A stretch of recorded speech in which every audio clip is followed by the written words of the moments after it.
rame nih rekaman Anies Baswedan yang bocor, obrolan dia eh, melalui WhatsApp yang terekam. Ini kita nggak tahu ya, disengaja atau memang bagaimana. Yang jelas rekaman Anies Baswedan melalui WhatsApp bocor gitu loh, terkait dengan pencalonan dirinya sebagai calon gubernur DKJ.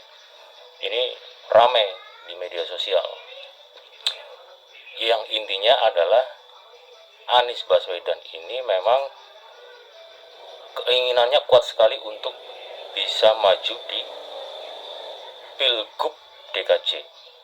Jadi kira-kira seperti ini nih rekaman suara Anies Baswedan. Assalamualaikum Pak Herudin dan semua teman-teman yang saya hormati, saya cintai. Pak, ini saya rekam suara voice note aja Pak ya, supaya mudah, cepat dan otentik. Jadi kita ingat ya Pak ya, dulu ketika sesudah mendengar kabar bahwa PKS mendeklarasikan saya dan MSI sebagai pasangan calon, maka itu kan tandanya kita semua kerja bersama ya menuju tanggal pendaftaran nanti tanggal 27-29 Agustus. Nah, cuman dalam perjalanan ini beberapa hari kemarin kita dengar teman-teman jubir di PKS dalam media, di TV-TV juga mengatakan bahwa Anies diberi deadline 40 hari, kemudian diberi deadline mencari partai hingga tanggal 4 Agustus. Nah, barangkali kita sama-sama tahu Pak Herudin bahwa dalam urusan pilkada ini kan kita sudah diarahkan tidak boleh berkomunikasi langsung, saya dan Pak Herudin dan juga yang lain-lain. Tapi semua pembicaraan soal pilkada ini harus satu pintu, dan Pak Herudin mentaati, saya mentaati, semuanya hanya lewat PIC. Nah, karena itu ini terkait dengan soal pernyataan jubir-jubir, saya juga sudah sampaikan kepada PIC, tapi juga rasanya saya perlu sampaikan kepada Pak Herudin bahwa perlu diluruskan supaya teman-teman PKS di Jakarta, Pak Herudin dan teman-teman semua yang selama ini kita berjuang bersama, itu tahu, dan teman-teman yang mendukung, mengusulkan saya ingin sampaikan kepada semua bahwa saya tetap berjuang bersama. Dan tidak ada deadline atau tenggat waktu yang dilewati. Ini perlu saya sampaikan juga agar teman-teman PKS di Jakarta itu tahu, dan bismillah kita yakin untuk terus berjuang bersama ke depannya. Insya Allah sampai di akhir Agustus ini kita bisa sama-sama daftar. Nah, tentang tanggal 4 Agustus, mungkin saya ceritakan aja ya Pak Herudin. Begini ceritanya. Pada hari Sabtu tanggal 27 Juli, PIC dari PKS itu menghubungi saya, ini PIC tunggal ya, soal pilkada. Dia menanyakan apakah bisa jumpa dengan beliau dan Pak Presiden PKS. Saya sampaikan insya Allah bisa, lihat diatur. Kita ketemu hari Minggunya tanggal 28 Juli sekitar 4 sore lah di rumah. Nah, dalam pertemuan itu kita ngobrol panjang lebar, santai, rileks, suasana juga menyenangkan. Lalu beliau menyampaikan bahwa PKS memerlukan kejelasan apakah Pak Anies setuju dengan nama Pak MSI sebagai wakil. Lalu beliau sampaikan juga bahwa diberi waktu seminggu, karena disampaikan hari Minggu, maka seminggu sampai minggu berikutnya, yaitu hari Minggu tanggal 4 Agustus.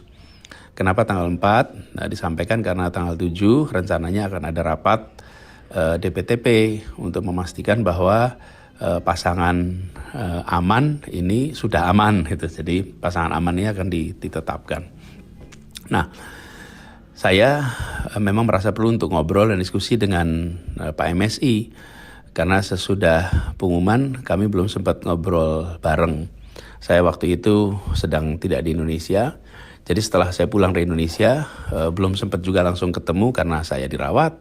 Pak MSI juga harus operasi sehingga dirawat juga. Dan kita sudah janjian, jadi sudah janjian akan ketemu hari Selasa malam tanggal 30 Juli.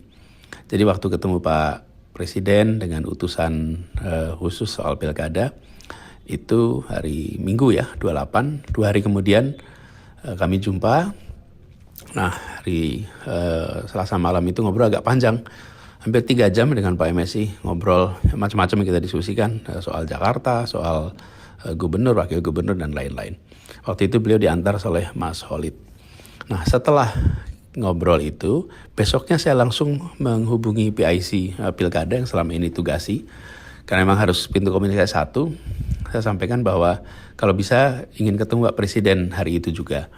Jadi akhirnya hari Rabu sore tanggal 31 Juli ya, saya berjumpa dengan Pak Presiden, dan dalam pertemuan itu saya sampaikan bahwa saya siap untuk berjuang bersama Pak MSI sebagaimana yang diputuskan di DPTP. Nah, jawaban itu disambut baik oleh Pak Presiden. Disampaikan juga bahwa gini kira-kira, dengan adanya keputusan ini maka mesin partai bisa mulai bergerak. Jadi itu pembahasannya, sama sekali kita tidak membahas soal 40 hari dan lain-lain. Nah, cuman saya kaget aja mendengar jubir-jubir PKS di media mengatakan tenggat waktu 40 hari, lalu deadline 4 Agustus sebagai deadline cari partai lain. Mengapa kaget? Karena memang tidak pernah dibahas ya.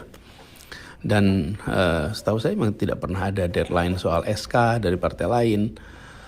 Yang ada adalah soal apakah setuju dengan Pak MSI sebagai pasangan. Dan itu juga seperti saya bilang tadi ya Pak, udah disampaikan 31 Juli, 4 hari lebih awal dari yang diminta. Jadi Pak Herudin dan teman-teman semua yang saya hormati, itu kira-kira fakta yang sesungguhnya. Dan itu juga yang saya jelaskan kepada teman-teman DPTW. Pada hari Senin malam, Pak Sakir, Ketua DPTW, ada beberapa hadir juga termasuk Pak Aziz. Kami jelaskan secara detail kronologisnya. Jadi perlu saya sampaikan bahwa kami ini komunikasi intensif dengan partai-partai lain. Memang tidak diberitakan, tapi selalu kami sampaikan kepada penghubung apabila ada update-update. Nah, sejauh ini itu tidak ada perubahan di partai-partai lain. Jadi memang mereka merasa belum perlu mengumumkan. Nah, tapi partai pendukung ini menerima, tapi menunggu waktu yang tepat untuk diumumkan. Nah, inilah yang menurut saya perlu disadari. Nah, selama ini kita siap-siap. Saya selalu sampaikan bahwa dalam komunikasi dengan partai manapun, Cawagup itu dari PKS, dan kita bersiap-siap untuk bersama-sama memastikan langkah untuk maju bersama. Nah, di sisi lain, saya menghormati dinamika yang ada di tiap partai dan selalu hormat pada putusan yang dibuat oleh pimpinan partai. Jadi kita tahu ada partai yang bisa mengumumkan awal dan cepat, tapi ada juga partai yang belum bisa mengumumkan awal dan cepat. Sambil kita mengharapkan bahwa dalam kita sama-sama berjuang ini, fakta sesungguhnya yang digunakan gitu, apalagi di hadapan publik. Bahkan ketika muncul pernyataan-pernyataan dari teman-teman jubir, saya sampaikan kepada jubir-jubir kami, jangan saling berbantah di depan umum. Kita ini teman seperjuangan, jangan saling berbantah. Jika ada yang berbeda, ya dibicarakan baik-baik. Perjalanan kita masih panjang, perjalanan kemarin juga perjalanan bersama-sama yang panjang. Jadi jangan sampai hal-hal kecil ini kemudian menjadi keramaian di publik. Padahal itu bisa kita obrolkan baik-baik untuk diluruskan. Jadi saya memilih untuk menyampaikan juga ini ke Pak Herudin dan teman-teman. Saya sekali lagi saya tegaskan, saya ini menghormati apapun keputusan partai. Kita hormati, kita hargai, dan kita tahu masing-masing partai ini memiliki kendala, memiliki kesempatan yang berbeda-beda, punya kepentingan, punya misi yang khas partainya. Jadi saya hormati keputusan partai, saya hormati langkah-langkah partai. Jadi Pak Herudin, bismillah Pak, insya Allah kita terus kerja bersama. Ini menuju pendaftaran tanggal 27 sampai 29 Agustus. Itulah waktu di mana kita memasukkan formulir B1 KWK ya untuk pendaftaran agar bismillah berlayar. Dan mudah-mudahan kita bisa tuntaskan apa yang waktu itu kita bahas dengan teman-teman DPW, para anggota legislatif tentang hal-hal yang harus dilakukan di Jakarta. Jadi itu Pak, bismillah hari-hari ini sekarang hari Jumat tanggal berapa nih, 9. Insyaallah 20-an hari lagi kita bisa sama-sama menjemput proses awal untuk Pilkada Jakarta. Pak Rudin, itu titip salam untuk teman-teman semua di Jakarta.